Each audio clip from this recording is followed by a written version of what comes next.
Hello student, मैं हूँ रीना। आप देख रहे हो रीना अकेडमी चैनल। आप सभी का मेरे चैनल में स्वागत है। अगर आप मेरे चैनल पर नए हैं तो प्लीज़ मेरे चैनल को सब्सक्राइब जरूर करिए और पास में पड़ी बेल आइकन को भी प्रेस कर दीजिए, जिससे मेरी अगली आने वाली वीडियो की नोटिफिकेशन आपको मिल जाए।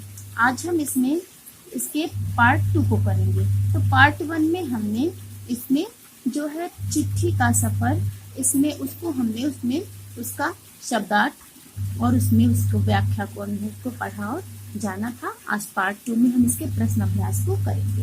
देखिए, चिट्ठी पत्र में पहला प्रश्न है, गांधी जी को सिर्फ उसके नाम और देश के नाम के सहारे पत्र कैसे पहुंच गया होगा? तो बच्चों, इसका उत्तर हम लिखेंगे। गांधी जी एक मशहूर व्यक्ति थे, उनके बारे में पूरी दुनिया जानती है, तभी उनके नाम और देश के नाम के सहारे पत्र पहुंच गया होगा। तो बच्चों, इसका उत्तर मैंने ये दिया है।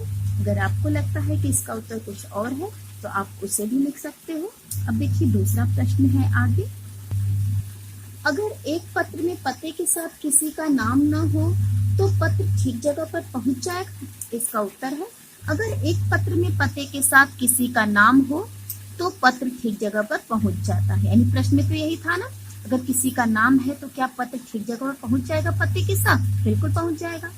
देखिए, तीसरा प्रश्न है, नाम न होने से क्या समस्याएं आ सकती है? इसका उत्तर है, नाम न होने से स्पष्ट नहीं होगा कि पत्र किसके यहाँ पहुंचाना है। ठीक है बच्चों। अब देखिए, अगला प्रश्न है, पैदल हरकारों को किस तरह की दिक्कतों का सामना करना पड़ता होगा? तो इसका उत्तर है बच्चों, तो इसका उत्तर होगा, पैदल हरकारों को चोर, डाकू तथा जंगली जानवरों के हमले जैसी दिक्कतों का सामना करना पड़ता होगा। तो अब अगला प्रश्न है बच्चों, अगर तुम किसी को चिट्ठी लिख रहे हो तो पते में यह जानकारी किस क्रम में लिखोगे?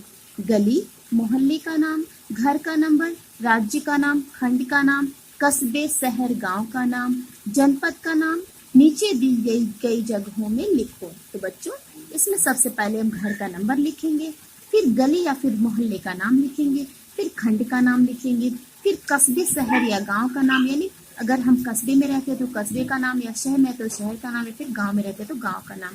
उसके बाद हम जनपद यानी जिला का नाम लिखेंगे। उसके बाद हम जिले का नाम लिखने के बाद राज्य का नाम लिखेंगे, फिर पिन कोड क्रमांक यानी जो 6 अंक का पोस्टल इंडेक्स नंबर होता है उसको हम लिखेंगे। तो इस तरह से छोटी इकाई से लेकर बड़ी भौगोलिक इकाई तक हम बढ़ते हैं। ठीक है बच्चों, तो तुमने इस क्रम में ही क्यों लिखा है? तो इसका उत्तर होगा कि छोटी इकाई से लेकर बड़ी भौगोलिक इकाई तक हम बढ़ते हैं। यानी सबसे छोटी इकाई इसमें क्या है? घर का नंबर, और सबसे बड़ी इकाई क्या है? राज्य का नाम। ठीक है बच्चों, तो इसलिए हम इसे इस क्रम में लिखते हैं। अब आगे है, तुम्हारे घर का कोई पुराना या नया पत्र ढूंढो, उसे देखकर नीचे लिखे प्रश्नों का जवाब लिखो। पत्र किसने लिखा? तो आप लिख सकते हो, मेरे मामा जी। किसे लिखा? मेरी माँ को। किस तारीख को लिखा? तो 3 मार्च 2018 को। यह पत्र किस डाकखाने में तथा किस तारीख को पहुंचा? तो आप लिखोगे आजमगढ़ डाकखाना 8 मार्च 2018, या फिर यहाँ पे जो आपके नजदीक का जो डाकखाना आप उसे लिख सकते हो। यह उत्तर तुम्हें कैसे पता चला? ये हमें इस पत्र को, यानी जो पत्र हमारे मामा जी जो है भेजे, उसे देखकर हमें पता चला। ठीक है बच्चों, यहाँ पे आप अपने हिसाब से किसी और का भी लिख सकते हो। जैसे यहाँ पे आपके मामा जी का पत्र, हमारे मामा जी का पत्र दिया है, यहाँ पे आप अपने चाचा, अपने पापा, किसी का भी आप लिख सकते हो जिसका पत्र आपके घर में पड़ा हो। अब आगे है, चिट्ठी भेजने के लिए आमतौर पर पोस्ट कार्ड, अंतर्देशीय पत्र या लिफाफा इस्तेमाल किया जाता है। तो डाकघर जाकर इसका मूल्य पता करके लिखो। तो आप अपने से भी पता करके लिख सकते हो मूल्य, फिर आप यहाँ से भी लिख सकते हो। पोस्ट कार्ड 50 पैसे, लेकिन अब नहीं मिलेगा बच्चों 50 पैसे में। अब जो है आप इसका लिख दोगे यहाँ पे 2 रुपए। तो देखिए, पोस्ट कार्ड 50 पैसे से 2 रुपए तक मिल सकता है। अंतर्देशीय पत्र 2.5 रुपए से 5 रुपए तक, और जो लिफाफा है वो 3 रुपए से 5 रुपए तक आपको लिफाफा मिल जाएगा। अब आगे है बच्चों, डाक टिकट इकट्ठा करो। 1 रुपए से लेकर 10 रुपए तक के डाक टिकटों को क्रम में लगाकर कॉपी पर चिपकाओ।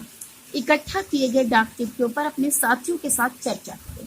तो बच्चों आप अपनी हिंदी की कॉपी पर यानी अपनी हिंदी की नोटबुक पर आप अपने हिसाब से जो भी आपको डाक टिकट मिलता है आप उसको इकट्ठा करके चिपका सकते हो और इसके बारे में अपने दोस्तों से बात कर सकते हो। अब आगे है शब्दकोश। नीचे शब्दकोश का एक अंश दिया गया, अंश यानी छोटा सा भाग, जिसमें संचार शब्द का अर्थ भी दिया गया है।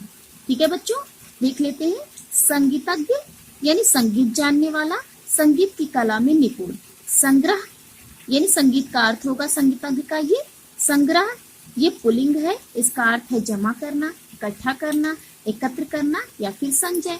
तो इससे जो है हम जो वाक्य बनाएंगे, दीपक आजकल पक्षियों के पंखों का संग्रह करने में लगा है। अब दूसरा हमने इसमें वाक्य बना है, इकट्ठी की हुई चीजों का समूह या ढेर, संकलन, जैसे टिकट संग्रह या निबंध संग्रह। और देखिए आगे है संचार, जैसा कि यहाँ पे दे रखा है संचार शब्द का अर्थ दिया गया है। तो संचार पुल्लिंग शब्द है।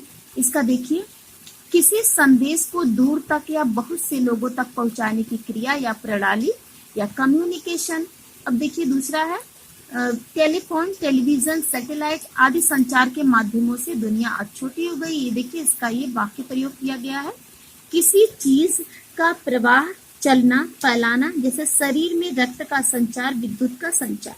तो बच्चों इसमें सही अर्थ होगा ये, किसी संदेश को दूर तक या बहुत से लोगों तक पहुंचाने की क्रिया या प्रणाली या कम्युनिकेशन आप कह सकते हैं। ठीक है, तो बताओ कि कौन सा अर्थ पाठ के संदर्भ में ठीक है। देखिए ये अर्थ पाठ के संदर्भ में सही है कि किसी संदेश को दूर तक या बहुत से लोगों तक पहुंचाने की क्रिया या प्रणाली या फिर कम्युनिकेशन।